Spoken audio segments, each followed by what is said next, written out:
এক ছিল পরিরাজ্য, সেখানে অনেক পরী একসাথে বসবাস করত। বেশ আনন্দেই থাকতো সবাই, কিন্তু হঠাৎ রাজ্যে প্রচুর গরম পড়তে শুরু করে, আর এতে করে সবাই অস্বস্তিতে পড়ে যায়। তখনই অনিতা পরী বলতে লাগে, ইস, এমন গরম তো আমি জীবনও দেখিনি। এই গরমে তো জীবনটা আমার বেরিয়ে যাবে। যাই তো দেখি বাকি পরীদের এই গরমে কি অবস্থা।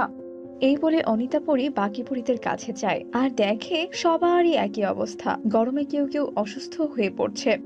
তখন মল্লিকা পরী বলে, ইস, এমন অবস্থাতে আমরা রাজ্যে কি করে টিকে থাকবো। বাপরে বাপ, কি গরম! সবাই যে অসুস্থ হয়ে পড়ছে, এতে তো রাজ্যের অনেক ক্ষতি হয়ে যাবে। গরমে সব গাছপালা শুকিয়ে যাচ্ছে, আর পশু পাখিরাও আমাদের মতো অসুস্থ হয়ে পড়ছে। কতদিন থেকে যে বৃষ্টি হচ্ছে না, কে জানে। হ্যাঁ রে অনিতা, যদি গরমটা একটু কম পড়তো তাহলে একটু ভালোই হতো। আর দেখ না রে, বৃষ্টিও হচ্ছে না। যদি একটু বৃষ্টি হতো তাহলে হয়তো গরমটা একটু কমে যেত। উফ, কি যে খারাপ লাগছে, এই গরমে থাকবো কি করে। এভাবেই পরিরাজ্যের সকলে গরমের অশান্তিতে ভুগছিল। এভাবেই কয়েকদিন কেটে যায়।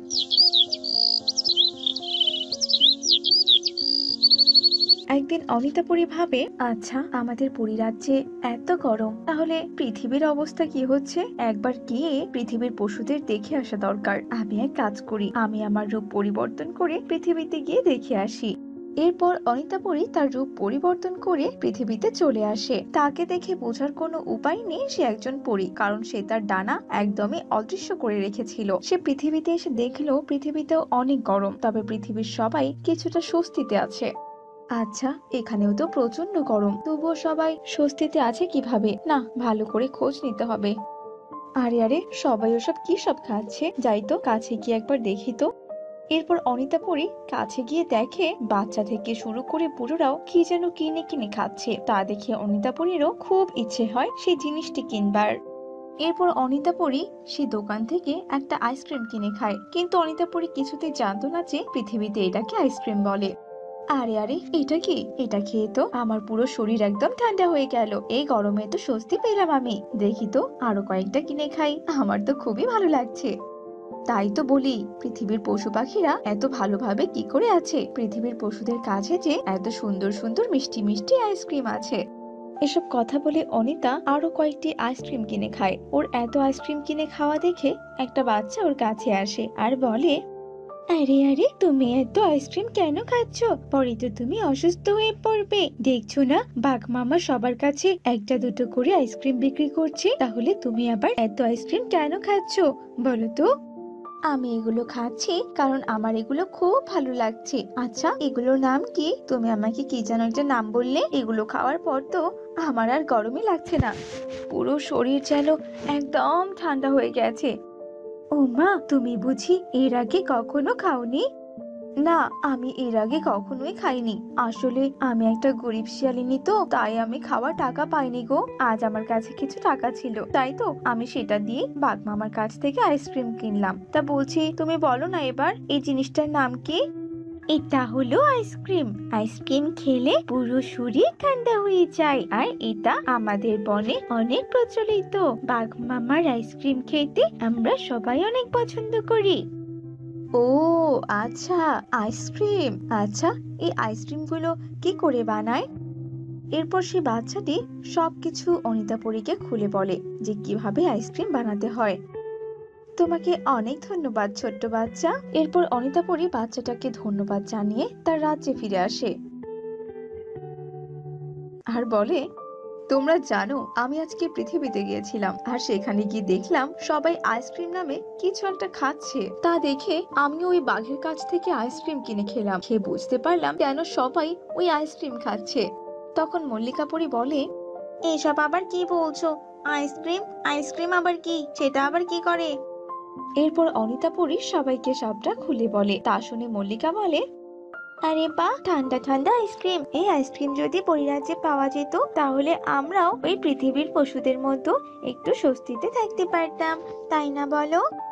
তোরা চিন্তা করিস না, আইসক্রিম কিভাবে বানাতে হয় তা আমি পৃথিবী থেকে শিখে এসেছি। আমি আজই আইসক্রিম বানাবো, তোরা শুধু একটুখানি অপেক্ষা কর।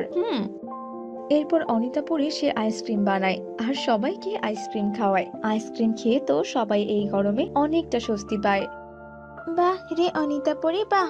এই প্রচন্ড গরমে আইসক্রিম খেয়ে সত্যি প্রাণটা যেন আমার একদম জুড়িয়ে গেল রে। বলছি কি অনিতা, আইসক্রিম কি আরো আছে রে? না রে মল্লিকা, সব তো শেষ হয়ে গেছে, সবাইকেই তো খাওয়ালাম বল। অনিতাপুরী এরপর থেকে রাজ্যের সবাইকে আইসক্রিম বানিয়ে খাওয়ায়, কিন্তু এইভাবে সবার চাহিদা পূরণ হয় না। না, এভাবে তো হচ্ছে না, সবার চাহিদাই তো পূরণ করতে পারছি না আমি। আমি বরং এক কাজ করি, আমি আইসক্রিম চাষ করা শুরু করি। এতে আমাকে রোজ রোজ আইসক্রিম বানাতে হবে না, আমারও কষ্ট কম হবে। যেমন ভাবনা তেমনি কাজ, অনিতাপুরী আইসক্রিম চাষ করা শুরু করে দেয়। আইসক্রিম সে মাটিতে লাগিয়ে দেয়, আর সেই আইসক্রিম থেকে গাছ হয়, আর সেই গাছে অনেক রং বেরঙের আইসক্রিম ধরে। এরপর থেকে রোজ রোজ অনিতাপুরীকে আর আইসক্রিম বানাতে হয় না, আর পরিরাজ্যের সবাই তাদের চাহিদা মতো আইসক্রিম খেত। এভাবে বেশ ভালোই কাটছিল তাদের দিন। আইসক্রিমের কারণে পরিরাজ্যের সবাই স্বস্তিতে থাকতে লাগে। তুই অনেক ভালো কাজ করেছিস অনিতা, আজ তোর বুদ্ধির কারণে আমরা সবাই ভালোভাবে আইসক্রিম খেতে পারছি, আর এই গরমে অনেক ভালোভাবে থাকতে পারছি রে। সবাই অনিতাপুরীর কাজের কারণে অনেক খুশি ছিল। সেই পরিরাজ্যে থাকতো এক দুষ্টু ডাইনি। আচ্ছা, পরিরাজ্যের পরীরা এত আরামে থাকছে কি করে? এত গরমের মধ্যেও ওরা এমন স্বস্তিতে থাকছে কি করে? আমার তো মনে হচ্ছে এই গরমে আমি মরেই যাব। বাবারে বাবা, কি গরম! আমি বরং এক কাজ করি, আমি রূপ পরিবর্তন করে রাজ্যের ভিতরে গিয়ে দেখে আসি আসলে ব্যাপারটা কি। ওই পরীদের কষ্টে থাকতে না দেখলে আমার যে মনটা কেমন আনচান আনচান করে। এরপর ডাইনি তার রূপ পরিবর্তন করে রাজ্যের ভেতরে যায় আর খোঁজ নিতে থাকে। ও মা, তুমি বুঝি আমাদের আইসক্রিম চাষের কথা জানো না? ঠিক আছে, চলো আমি তোমাকে দেখাচ্ছি। এই দেখো, এই হলো আইসক্রিম। আইসক্রিম খেলে এই গরমে অনেক স্বস্তি পাওয়া যায়। নাও, তুমি একটা খেয়ে দেখো। এরপর মল্লিকাপুরী ডাইনিকে আইসক্রিম খেতে দেয়। আইসক্রিম খেয়ে তো ডাইনি ভীষণ খুশি হয়ে যায় আর সেখান থেকে চলে আসে। আরে বাহ, আমি যেন একদম অমৃত খেলাম, কি যে ভালো লাগছে! আহা কি আনন্দ, আকাশে বাতাসে! আহা, এরকম আইসক্রিম তো বারে বারে খেতে ইচ্ছে করে। আমি বরং আজ রাতে গিয়ে সব আইসক্রিম খেয়ে আসবো, তাহলে গরম থেকে একদম স্বস্তি পাবো। ডাইনি রাত হতেই পরিরাজ্যের ভেতরে যায় আর সব আইসক্রিম খেয়ে নেয়। দুদিন যেতেই ডাইনি একদমই অসুস্থ হয়ে পড়ে, আর পুরো রাজ্যে ডাইনির আইসক্রিম চুরি করার খবর ছড়িয়ে পড়ে। বেশি আইসক্রিম খাওয়ার ফলে আজ ডাইনির এই অবস্থা। এরপর পরীরা সবাই মিলে ডাইনিকে সুস্থ করে তোলে, তার সেবা যত্ন করে। এতে করে ডাইনিও নিজের ভুল বুঝতে পারে। আমি তোদেরকে একদমই পছন্দ করতাম না রে পরি, তোরা সবাই আমাকে ক্ষমা করে দে। আমি আর কোনোদিনও আইসক্রিম চুরি করব না। আমি আজ থেকে ভালো ডাইনি হয়ে গেলাম রে। তবে হ্যাঁ, তোরা আমাকে দয়া করে তোদের ওই চাষ করা আইসক্রিম একটু খেতে দিস। হ্যাঁ হ্যাঁ ডাইনি, তুমি নিশ্চয়ই আমাদের চাষ করা আইসক্রিম খাবে। আমরা চাই এই গরমে আমাদের পরিরাজ্যের সবাই সুস্থ থাক, আর তুমি আমাদের পরিরাজ্যের বাহিরে হলেও আমাদের ওপর কিন্তু কর্তব্য রয়েছে সবার উপকার করা, কারণ সৃষ্টিকর্তা যে আমাদেরকে সবার উপকার করার জন্য পাঠিয়েছেন। তবে তুমি চিন্তা করো না, আজ থেকে তুমি আমাদের রাজ্যেই থাকবে, কেমন? এসব কথা শুনে ডাইনি অনেক খুশি হয়ে যায় আর পরীদের সঙ্গে পরিরাজ্যে থাকতে শুরু করে। এদিকে অনিতা পরী সাধারণ শিয়ালের রূপ ধারণ করে পৃথিবীতে আসে, আর এই গরমের মধ্যে অনেক অনেক আইসক্রিম বিনা পয়সায় বাচ্চা বুড়ো সবাইকে দিয়ে যায়, আর সবাই সেই আইসক্রিম পেয়ে বেশ খুশি ছিল।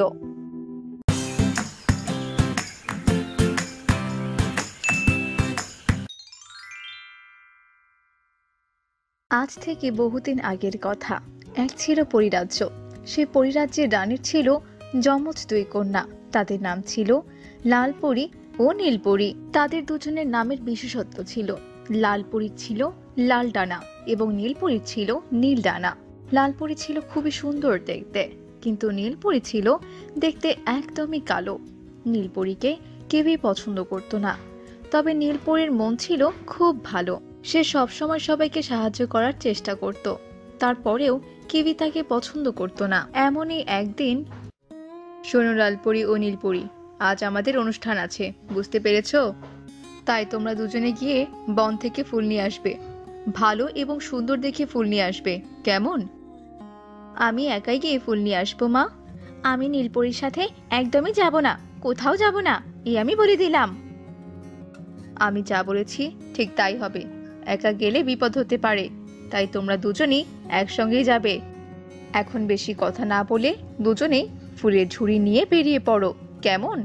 লালপরি আর কোনো কথা না বলে নীলপরির সাথে বনে যায় ফুল তুলতে। চল বোন, বনের উপাসে যাই। ওখানটাতে খুব সুন্দর সুন্দর ফুল পাওয়া যায়, জানিস তো? আমি প্রায়ই সেখানে আসি। আমি কখনোই তোর সাথে যাব না, আর তোর কোনো কথা আমি মেনে চলবো না, বুঝতে পেরেছিস তো? আমি এই দিকটায় যাব। কিন্তু বোন, ওদিকটায় গেলে যে বিপদ হতে পারে, দয়া করে তুই ওদিকটায় যাস না বোন, যাস না। কিন্তু নীলপরির কোনো কথাই লালপরি শোনেনি, আর দুজন দুদিকে চলে যায়। নীলপরি খুঁজে খুঁজে ফুল কুড়াতে থাকে, আর অন্যদিকে লালপরি একটা বাগানে চলে যায়। সেখানে ছিল খুব সুন্দর সুন্দর ফুল। ওই বনে কার বাগান থাকতে পারে? যাকে, যার হওয়ার হবে। আমি বরং ওখান থেকে সুন্দর সুন্দর ফুল নিয়ে যাই, মা দেখে খুব খুশি হবে। আর ওই কালো নীলপরি কি করছে কে জানে। এই বলে লালপরি যেই না বাগানের ফুলে হাত দেয়, অমনি সেখানে একটা ডাইনি চলে আসে। আসলে ওই বাগানটি ছিল একটা ডাইনির, তাই কেউ এই দিকটায় কখনোই আসতো না। এই কে রে, কার এত বড় সাহস আমার বাগান থেকে ফুল ছিঁড়ছে, তাও আবার আমার অনুমতি ছাড়াই? আমি আমি লালপরি, আর আমি এই রাজ্যের রাজকন্যা। আমার আবার ফুল ছেঁড়ার জন্য তোর কাছ থেকে অনুমতি নিতে হবে কেন? কালো কুচ্ছিত ডাইনি কোথাকার, এসেছে এসেছে, খুব এসেছে আমাকে অনুমতি নেয়াতে। তুই তো দেখছি ভারী বেয়াদব মেরে, তোর মাঝে তো দেখি অহংকারের কোনো কমতি নেই। তোকে তো এবারে একটা উচিত শিক্ষা দিতেই হবে। তুই কিনা দিবি আমাকে উচিত শিক্ষা? তোর এত বড় সাহস! তুই দেখতি তো একদম আমার বোনের মতো কুৎসিত আর ভীষণ কালো, আবার আমার উপর কথা বলছিস তুই? তোর সাহস তো কম না রে ডাইনি, কুৎসিত ডাইনি কোথাকার। তোর তো দেখছি রূপের খুব ভালোই বড়াই রে, অন্যকে তো সব সময় তুচ্ছ তাচ্ছিল্য করিস, এবার দেখ আমি তোকে কি করি। এসব কথা বলে ডাইনি লালপরীকে একটা খাঁচায় বন্দি করে রাখে, আর খাঁচাটি শূন্যে ভাসিয়ে রাখে। আমাকে ছেড়ে দে, ছেড়ে দে বলছি। এই ডাইনি, আমাকে তো ছেড়ে দে, এক্ষুনি ছেড়ে দে, নইলে কিন্তু তোর ভালো হবে না। চুপ কর, আমার ভালো হতে হবে না, আজ থেকে তুই এখানেই বন্দি হয়ে থাকবি, বুঝতে পেরেছিস? এই বলে ডাইনি সেখান থেকে চলে যায়, আর লালপরি সেখানে খাঁচায় বন্দি হয়ে পড়ে থাকে। আর অন্যদিকে নীলপরি ফুল কুড়িয়ে কুড়িয়ে তাদের প্রাসাদে চলে যায়। সে ভেবেছিল তার বোন লালপরি হয়তো ততক্ষণে প্রাসাদে ফিরে এসেছে। কি ব্যাপার কি নীলপরি, তুমি একা কেন? লালপরি কোথায়? আমার মেয়ে কোথায় বলো? এসব তুমি কি বলছো মা? লালপরি কিনা এখনো প্রাসাদে ফিরেনি। আমি তো ভেবেছি ও হয়তো প্রাসাদে ফিরে এসেছে, তাই আমিও একাই ফিরে এলাম। ও আচ্ছা, এই ব্যাপার, তবে ঠিক আছে, ও চলে আসবে, চিন্তা করার কোনো প্রয়োজন নেই। এভাবে প্রায় সন্ধে হয়ে যায়, তবে লালপরি এখনো প্রাসাদে ফেরেনি। তা দেখে নীলপরি অনেক চিন্তায় পড়ে যায়। কি ব্যাপার, লালপরি তো এখনো প্রাসাদে ফিরছে না। না, ওর কোনো বিপদ হয়নি তো? আমার গিয়ে একবার খোঁজ নেওয়া দরকার, যদি ওর কিছু হয়ে যায় তখন কি হবে? এই বলে নীলপরি তার বোন লালপরীকে খোঁজার জন্য বনের ভিতরে চলে যায়। আর অনেক খোঁজার পর নীলপরি দেখতে পায় লালপরীকে শূন্যে একটা খাঁচায় বন্দি করে রেখেছে কেউ একজন। এগিয়ে কি বোন, তোর এই অবস্থা কি করে হইল? কে বন্দি করেছে তোকে এভাবে, বল আমাকে। কে আবার? ঠিক তোর মতোই দেখতে কুৎসিত একটা ডাইনি, বুঝেছিস তো? তখনই সেখানে লালপরীকে বন্দি করা ডাইনিটি চলে আসে। একে একে তুই তুই আবার কে? আর তাছাড়া তুই এখানেই বা কি করছিস বলতো? তুমি আমার বোনকে কেন খাঁচায় বন্দি করেছো? কি করেছে আমার বোন? আমার বোনকে তুমি দয়া করে ছেড়ে দাও, ছেড়ে দাও আমার বোনকে, ওর যে অনেক কষ্ট হচ্ছে, ছেড়ে দাও তুমি ডাইনি। ও, এবারে আমি সবটা বুঝতে পেরেছি, তাহলে তুই কি না এই বেয়াদব পরীটার বোন? তোর এই বোন কি করেছে জানিস? শুনবি? শোন তবে। আমার বাগান থেকে না বলে ফুল ছিঁড়েছে, আবার আমাকে যা তা বলেছে। আমি কি ওকে ছেড়ে দেব নাকি? হ্যাঁ, আমার বোন যা করেছে তা হয়তো বুঝে শুনে করেনি ডাইনি। আমি আমার বোনের হয়ে তোমার কাছে ক্ষমা চাইছি। দয়া করে তুমি আমার বোনকে ক্ষমা করে দাও। কখনোই না রে, আমি ওকে কখনোই ছাড়বো না। ওকে ওর শাস্তি পেতেই হবে।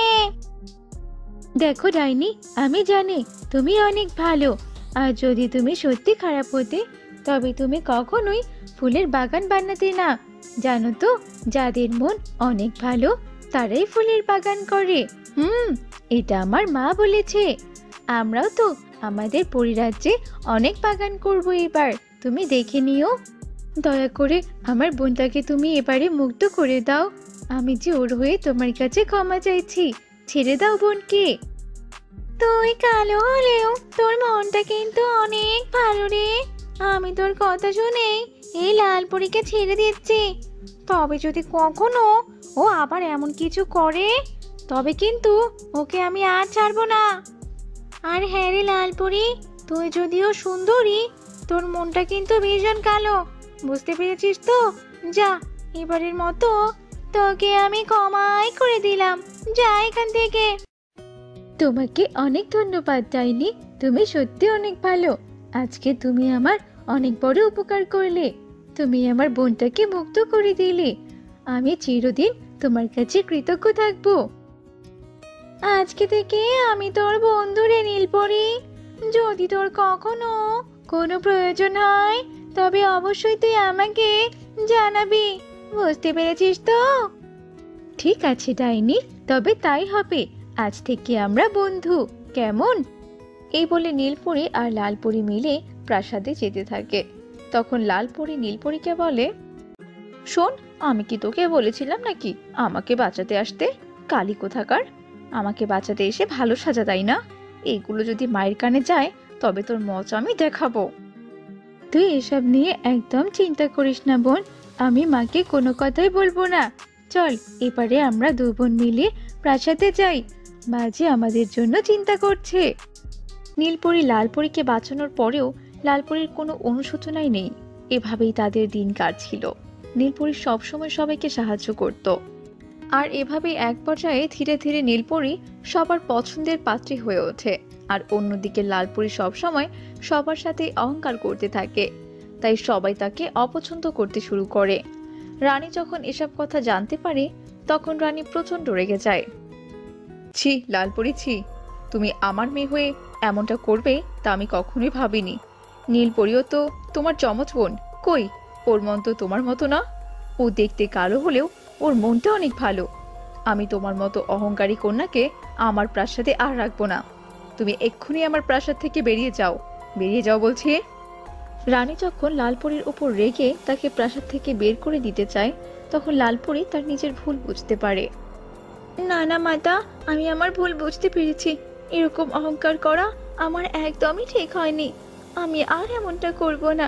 আমাকে দয়া করে ক্ষমা করে দিন মাতা। আমি কথা দিচ্ছি মাতা, আজ থেকে আমি সকলকে সাহায্য করব, আর কখনো নীলপরি বা অন্য কোনো পরীর সঙ্গে খারাপ ব্যবহার করব না। ঠিক আছে, এবারের মতো আমি তোমাকে ক্ষমা করে দিলাম। আর যদি কখনো দেখেছি তারপর তো সেটা তুমি বুঝতেই পারছো কি হবে। যাও, এখন গিয়ে নীলপরীকে জড়িয়ে ধরো আর ওর কাছ থেকে ক্ষমা চেয়ে নাও। এরপর লালপরি তার বোনের কাছ থেকে ক্ষমা চেয়ে নেয়। এরপর থেকে লালপরি ও নীলপরি দুই বোন তাদের মধ্যে কোনো ভেদাভেদি রাখে না। তারা দুজনেই একে অপরকে সাহায্য সহযোগিতা করতে থাকে আর তাদের পরিরাজ্যে ফুলের চাষ করতে থাকে।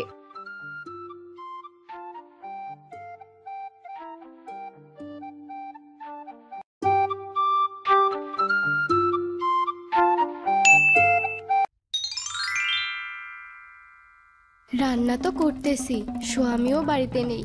এই ফাঁকে একটা রান্নার টিকটক ভিডিও বানিয়ে ফেলি। আমি যখন রাতে বসি বন্ধু বাজাও বাসি, রান্না বান্না রেখে আমি কেমন করে আসি।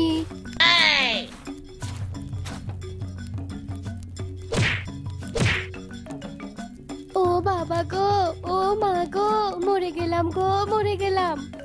কি রে টেপি, তুই রান্না করা বাদ দিয়ে টিকটক করছিস? এইদিকে যে ভাত পুড়ে ছাই হয়ে গেল, এখন আমরা খাবো কি? আমার যে ক্ষুধায় পেট চোচো করছে। তুই কোথায় পারিস তাড়াতাড়ি খাবার নিয়ে আয়। সামান্য ভাত পুড়েছে, তার জন্য তুমি এত রাগ করছো পোটলা জামাই আমার? ভাত পুড়েছিস, আমি কাজ থেকে এসে ক্ষুধায় মরে যাচ্ছি, আবার আমার মুখে মুখে তর্ক করছিস? এই, আমার লাঠিটা কই রে? দাঁড়া, তোকে দেখাচ্ছি মজা।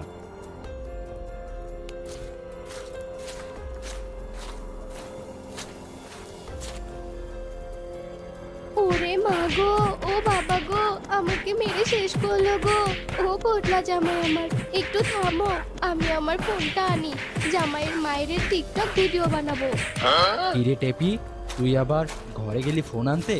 তুই শুধু ফোনটা নিয়ে বাইরে আয়, তোকে দেখাবো জম্মের টিকটক করার মজা। ও আমার পোটলা জামাই গো, এখন মারো, আমি ফোন রেডি রাখছি, সুন্দর টিকটক ভিডিও বানাবো, অনেক লাইক কমেন্ট আসবে, আমরা ভাইরাল হব গো, ভাইরাল। শালির ঘরের শালি, তোর লাইক কমেন্ট আমি ছুটাচ্ছি রে। আরামজাদি, কাজ নাই শুধু টিকটক করা। ও মা গো, মাইরে না, মাইরে না পোটলা জামাই গো, মাইরে না, মারে। থাক তুই তোর টিকটক নিয়ে, আমি চললাম আমার কাজে। বেদের মেয়ে জ্যোৎস্নায় আমায় কথা দিয়েছে, আসি আসি বলে জ্যোৎস্না ফাঁকি দিয়েছে। কি রে পোটলা, মনে মনে রং লাগছে না কি রে? এই ভর দুপুরে গান গাইতে গাইতে কোথায় যাচ্ছিস?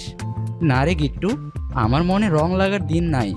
যে একটা টিকটকার বউ পেয়েছি, সারাদিন টিকটক করে, কোনো কাজ করে না। সকালে তো টিকটক করতে গিয়ে ভাত সব পুড়ে ফেলেছে, এখন আমি না খেয়ে আছি। বউকে এজন্য রাগ করে অনেক মেরেছি। মারার সময় শালি বলছে টিকটক বানাবে, তাহলে ভাব কেমন লাগে। আহারে, তোর তো দেখছি অনেক কষ্ট, বউ নিয়ে খুব জ্বালায় আছিস। তবে আমার বউটা না অনেক ভালো রে। হ্যাঁ রে গিট্টু, তোর কপালটাই ভালো, যত সব আমার হয়েছে পোড়া কপাল। বাড়িতেও শান্তি নেই, বাহিরেও শান্তি নেই। কি আর করবি, পোটলা এখন কাজে যা, কাজ কর, আমিও বাড়িতে যাই, খুব খিদে পেয়েছে। সোহাগ চান বদনি দনি নাচো তো দেখি, সোহাগ চান বদনি দনি নাচো তো দেখি, বালা নাচো তো দেখি, বালা নাচো তো দেখি, বালা নাচো তো দেখি। ও মা গো, মরে গেলাম রে। এ বাবা পোটলা, তোর বউ আমাকে ধাক্কা দিয়ে আমার কোমরটা ভেঙে দিল রে, আমি দাঁড়াতে পারবো না রে। ও শাশুড়ি আম্মা উঠেন, আমি আপনাকে মারিনি তো, আমি টিকটক করছিলাম কোমর দিয়ে, আর আমার কোমরের সাথে আপনি ধাক্কা খেয়ে পড়ে গেছেন।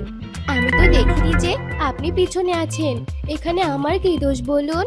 কি বলছো বৌমা, একে তো ধাক্কা মেরে ফেলে দিয়েছো, আবার মুখে মুখে তর্ক করছো? তুমি তো এই বাড়ির বউ, তুমি করবে ঘরের কাজ, রান্না বান্না, তুমি কেন সারাদিন ফোন নিয়ে পড়ে থাকো, টিকটক ভিডিও করছো? তোমার বাবা মা তোমাকে বিয়ে দিয়েছে সংসার করার জন্য, আর তুমি সংসার করার নামে টিকটক করে বেড়াচ্ছ, তাই না? তোমার লজ্জা করে না বৌমা? সরেন তো শাশুড়ি মা, আপনার বাণী আপনার কাছে রাখুন, আমি আগে টিকটক ভিডিও করি। আপনি তো আমার এত সুন্দর ভিডিওটা দিলেন নষ্ট করে, এখন আবার নতুন ভিডিও বানাতে হবে। তুমি কোন শহরের মাইয়া লাগে উড়া ধুরা, তোমারে যে দেখলে পরে, তোমারে যে দেখলে পরে পুরা মাথা ঘুরায় গো, লাগে উড়া ধুরা।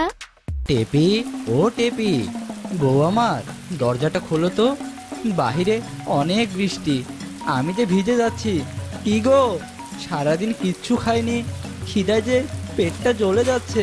টেপি, ও টেপি। ও পোটলা জামাই আমার, তুমি এসেছো গো, এতক্ষণে তোমার বুঝি আসার সময় হলো? তাড়াতাড়ি হাত মুখ ধুয়ে আসো, আমি খাবার দিচ্ছি। তোমার জন্য চিন্তায় আজ সারাদিন আমি কষ্টে টিকটক করছি। কি গানে টিকটক করছি শুনবা? ইয়া বেলায় খারাপে খায়, মন আমার কেঁদে যায়, আমি কি কিছুই জানি না। চুপ কর বউ, চুপ কর। তোর এই টিকটকের জ্বালায় আমি সারাদিন বাড়িতে আসিনি, এখন আসছি কই খেতে দিবি, তা না করে তুই আবার টিকটকের গান শুরু করে দিয়েছিস। ওগো, আমার ভুল হয়েছে গো, তুমি খেতে এসো, আমি খাবার দিয়েছি। কিছু বলবি বউ? এমন যে চুপ করে আছিস। টেপি, বউ আমার কথা বল। তুই এমন চুপ করে থাকলে যে আমার ভালো লাগে না। ও আমার লক্ষ্মী বউ, কথা বল। ওগো শুনছো, তোমাকে একটা কথা বলবো, আগে বলো, রাগ করবে না প্লিজ। বাইরে দেখো কি সুন্দর বৃষ্টি হচ্ছে, এই বৃষ্টিতে আমাকে একটা টিকটক বানিয়ে দেবে গো? জামাই আমার, আমার কত দিনের শখ বৃষ্টিতে ভিজে টিকটক করবো। ঠিক আছে বউ আমার, তুমি যা বলবে তাই হবে। আমি আমার লক্ষ্মী বউটার একদম মন খারাপ দেখতে পারি না। তুমি বাইরে বৃষ্টিতে ভিজো, আমি এখানে থেকে টিকটক বানিয়ে দিচ্ছি। ঠিক আছে, তবে আমি বাইরে গেলাম। টিপ টিপ বৃষ্টিতে কি যে ভালো লাগছে, হৃদয়ের কথাগুলো শেষ দিয়ে ডাকছে। ও মা গো, ওরে মারে গেলাম রে, কোমরটা বুঝি ভেঙে গেল রে। এ পোটলা, তুই দেখছিস না আমি পিছনে পড়ে গিয়ে কোমর তুলতে পারছি না, আর তুই কিনা দাঁড়িয়ে দাঁড়িয়ে আমার টিকটক করছিস, এসে আমাকে তুলতে পারিস না? হারামজাদি, তোর উচিত শিক্ষা হয়েছে। তোর টিকটক করার শখ মিটেছে তো? অনেক বকেছো, আর বকো না তো, এবার আমাকে কোলে করে ঘরে নিয়ে চলো। ওগো লক্ষ্মী পোটলা জামাই আমার, একটা আবদার রাখবে তো? কিরে, তুই এখনই টিকটক করতে গিয়ে পা পিছলে পড়ে কোমর ভেঙেছিস, তবু তোর আবদার গেল না? বল দেখিনি, তোর আবার কি আবদার? চলো না আজকালের মধ্যে কোথাও ঘুরতে যাই, কতদিন তোমার সাথে কোথাও ঘুরতে বের হইনি, এবার নদী পাড়ে ঘুরতে যাব, দেখো অনেক মজা হবে।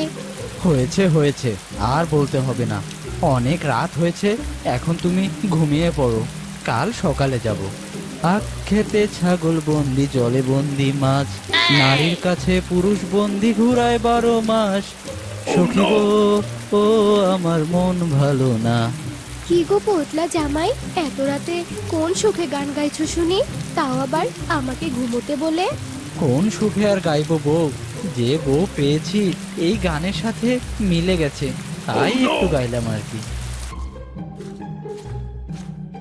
ও পোটলা জামাই, দেখো না গো নদীর পানিগুলো কিভাবে ঢেউ খেলছে, এই ঢেউয়ের মাঝে তুমি আমায় একটা টিকটক বানিয়ে দাও না গো।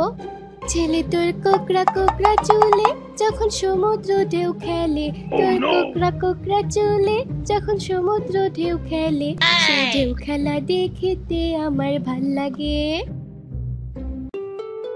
ও মা গো, ও পোটলা জামাই আমার, আমি ডুবে গেলাম গো, আমাকে তোলো, আমি সাঁতার জানি না গো। এমন সময় গিট্টু সেই পথ দিয়েই যাচ্ছিল। কি রে পোটলা, তোর বউ দেখি পানিতে ডুবে হাবুডুবু খাচ্ছে, ভাবি বুঝি সাঁতার জানে না? চল আগে ভাবিকে তুলে আনি। টেপি, ও টেপি, বউ আমার কথা বল। অনেক পানি খেয়েছিস, সব বার করেছি, এখন তো কথা বল। টেপি, ও টেপি। ওগো পোটলা জামাই, আমাকে ক্ষমা করো, আমি আর কখনোই টিকটক করব না, আমার আর জন্মে শিক্ষা হয়েছে। হ্যাঁ গো বউ, আমি তোকে ক্ষমা করেছি। আমার টেপি বউটা আজ তার নিজের ভুলটা বুঝতে পেরেছে, এতেই অনেক। চল বউ, বাড়িতে ফিরে যাই।